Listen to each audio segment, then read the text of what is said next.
আমরা অলরেডি ভিতরে ঢুকে গেছি। আপনারা দেখতে পাচ্ছেন যে ব্লক ইট রাস্তা হয়ে গেছে, এরা 20 ফুটের মেন রোড রয়েছে।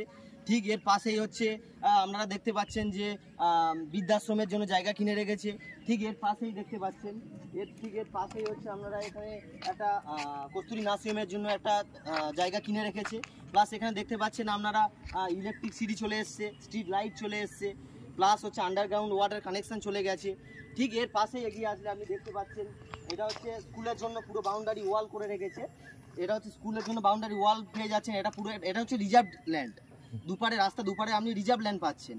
যেটা রিজার্ভ ল্যান্ড মিন কি বলতে বোঝাতে চাইছে যে রিজার্ভ ল্যান্ডটা হচ্ছে এখানে হচ্ছে ভবিষ্যতে যখন একটা সোসাইটি পুরো তৈরি হয়ে যাচ্ছে তখন হচ্ছে আপনারা বাইরে কোনো জায়গা প্রয়োজন পড়ছে না, আপনি এর মধ্যে হচ্ছে সমস্ত কিছু ফ্যাসিলিটি পেয়ে যাচ্ছেন। যেমন হচ্ছে আপনি স্কুল পাচ্ছেন, প্লাস হচ্ছে মার্কেট প্লেস পাচ্ছেন, সমস্ত কিছু আপনি সুবিধা এই সোসাইটির মধ্যেই পাচ্ছেন।